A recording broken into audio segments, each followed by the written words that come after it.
అదే RTV app వార్తల్ని క్షణాల్లో చదివే అవకాశం ఉంటుంది. ఒక న్యూస్ పేపర్, ఒక టెలివిజన్ ఛానల్ మీ చేతుల్లో ఎప్పుడూ ఉంటాయి.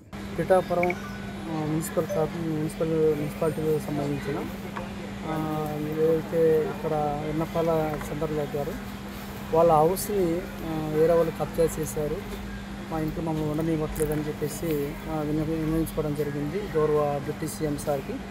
ఇమీడియట్గా డిప్యూటీ సీఎం సారు, తర్వాత గౌరవ కలెక్టర్ సార్ ఇద్దరు కూడా నాకు ఇన్స్ట్రక్షన్స్ ఇవ్వడం జరిగింది. అది ఎంక్వైరీ చేసి వాళ్ళ సమస్యను పరిష్కరించండి అని. ఈ గౌరవ ఎవరైతే ఈ చంద్రలేఖ గారు ఉన్నారో వాళ్ళ యొక్క మామగారు, అంటే ఏమో మేనకోడలు అవుతుంది, రంగారావు గారు, తర్వాత సత్యనారాయణమూర్తి గారు అని వాళ్ళిద్దరు కజిన్ బ్రదర్స్. వాళ్ళు 1940లో ఈ స్థలం 36 సెంట్స్ అప్పుడు కొనుగోలు చేయడం జరిగింది. అది కూడా ఒకరి పేరు మీద కొనుగోలు చేయడం జరిగింది. సబ్సిక్వెంట్గా 88లో కోర్టు కూడా ఇద్దరికీ ఈక్వల్ షేర్ ఉందని చెప్పేసి ఆర్డర్ ఇవ్వడం జరిగింది. కానీ సత్యనారాయణమూర్తి గారు 36 సెంట్స్ మొత్తం కూడా నాదే అని చెప్పేసి అతను వీలునామా రాయటం ద్వారా వాళ్ళ యొక్క పిల్లలు, తర్వాత వాళ్ళ వైఫ్, వాళ్ళు కొంతమంది వ్యక్తులకి, బయట వ్యక్తులకి అది పార్టీషన్స్ చేసి అమ్మేయడం జరిగింది. ఇది ఇప్పుడు సివిల్ కోర్టులో కూడా, అంటే మన జూనియర్ సివిల్ జడ్జి కోర్టులో కూడా ఇష్యూ పెండింగ్ ఉంది. కోర్టు ఆర్డర్స్ ఏదైతే ఫైనల్ ఆర్డర్స్ వస్తాయో దాన్ని బట్టి యాక్షన్ తీసుకోవడం జరుగుతుంది. అప్పటి వరకు ఇక్కడ ఎటువంటి యాక్టివిటీ చేయడానికి వీలు లేదు. ఎవరైతే చంద్రలేఖ గారు ఉన్నారో వాళ్ళ హౌస్ని వెళ్ళి అక్కడికి వెళ్ళి వాళ్ళు ఇల్లు ఖాళీ చేయండి అని చెప్పడం కూడా అది కరెక్ట్ కాదు. వాళ్ళకు కూడా ఎవరైతే కొనుగోలు చేస్తారో వాళ్ళకు కూడా చెప్పడం జరిగింది. కోర్టు ఫైనల్ ఆర్డర్ ఇస్తుంది, అప్పుడు వరకు వాళ్ళు ఉండనివ్వండి, ఏమి ఇబ్బంది పెట్టద్దు వాళ్ళని చెప్పడం కూడా జరిగింది. వాళ్ళు కూడా దానికి ఒప్పుకున్నారు. కాబట్టి ఇక్కడ ఎటువంటి గొడవలు లేకుండా ఎవరి పనులు వాళ్ళు చేసుకోవాలని రిక్వెస్ట్ చేస్తున్నాము. కోర్టు ఆర్డర్ని బట్టి ఫర్దర్గా స్టెప్ తీసుకోవడం జరుగుతుంది. అప్పటి వరకు ప్రమీల గారు, చంద్రలేఖ గారు ఇక్కడే ఉంటారండి, వాళ్ళకి ఎటువంటి ప్రాబ్లం రాదు. మున్సిపల్ అధికారులు ఒకే డోర్ నెంబర్ పై 3 ఇంటి పనులు అయితే ఇవ్వడం జరిగింది అని చెప్పేసి ఆరోపణలు వస్తున్నాయి సార్. లేదండి, యాక్చువల్గా అది ఒకటే 36 సెంట్స్లో ఒకటే బిల్డింగ్ కట్టడం వలన దాన్ని అన్నిటి కలిపి ఒకటే ఇంటి పని వేస్తున్నారు. కానీ 88లో ఏదైతే పార్టీషన్ చేసిన తర్వాత 2 పార్టీషన్స్ బేస్ చేసుకొని 2 ఇంటి పనులు వేయాలి. అది వాళ్ళకి సరైన అవగాహన లేకపోవడం వల్ల ఒకే ఇంటికి పన్ను వేయటం వల్ల అక్కడ కొంత కన్ఫ్యూజన్ క్రియేట్ అయ్యింది. కోర్టు ఇచ్చిన జడ్జిమెంట్ ఆర్డర్లో కూడా 1915 ఆర్డర్ని ఇచ్చిన తీర్మానాన్ని రద్దు చేస్తూ అది పనికిరాదు, 1915లో ఇచ్చింది పనికిరాదు, 72లో ఇచ్చినప్పటి నుంచి అని చెప్పేసి కోర్టులో క్లియర్గా ఆర్డర్స్లో ఉన్నాయి సార్. దాన్ని కూడా మున్సిపల్ అధికారులు వాళ్ళు ఇచ్చిన కోర్టు ఆర్డర్స్లో అయితే 88లో మట్టుకు కంపల్సరీగా అందరికీ ఏ షెడ్యూల్, బి షెడ్యూల్ అని. Yes sir. ఆ షెడ్యూల్ ఉన్నప్పుడు కూడా 2 పనులు 3 పనులు ఎట్లా ఇష్యూ చేస్తారు అసలు? మున్సిపల్ ఒకసారి ఎంక్వైరీ చేస్తాము. ఇంటెన్షన్గా ఏమైనా చేస్తుంటే యాక్షన్ తీసుకుంటాం. పిఠాపురం పట్టణం వ్యాప్తంగా కూడా ప్రతి చోట కూడా ఇదే పరిస్థితి, మున్సిపల్ అధికారులు తీరు ఈ విధంగానే ఉంది సార్. దాన్ని మీరు ఏ విధంగా చూడాలి? ఏమన్నా వస్తే వాటిని ప్రాపర్గా ఎంక్వైరీ చేసి వాళ్ళని చర్య తీసుకోవడం జరుగుతుంది. ప్రతి పాస్ట్ విషయంలో కూడా మున్సిపల్ అధికారులు హ్యాండ్ ఉంటుంది సార్ ఆపరేషన్లో. అది దాని మీద డీటెయిల్డ్ ఎంక్వైరీ చేస్తాం, ఎంక్వైరీ చేసి వాళ్ళని ప్రాపర్గా యాక్షన్ తీసుకుంటాం. నేను పిఠాపురం మహారాజా గారు మేనకోడల్ని. మా నాయనమ్మ గారు ఆస్తి ఇది అంతాను. మాకు ఆ ఆస్తి ఇచ్చారు. మేము ఆ రోజు నుంచి ఈ రోజు వరకు మేము అమ్ముకోలేదు, ఏమీ చేయలేదు, మేమే ఉంటున్నాం గత 55 ఏళ్ళ నుంచి. నాకు ఇక్కడే పెళ్ళయింది, నాకు పిల్లలు ఇక్కడే పుట్టారు, మేము ఇక్కడే ఉంటున్నాం, ఎటు పోలేదు. ఎప్పుడన్నా వెళ్తేనే ఒక వారం రోజులు అటు ఇటు కదిలినా మళ్ళీ వచ్చేసి మేము ఇంట్లో మేమే ఉంటాం. మాకెవరు ఏ విధమైనది లేదు.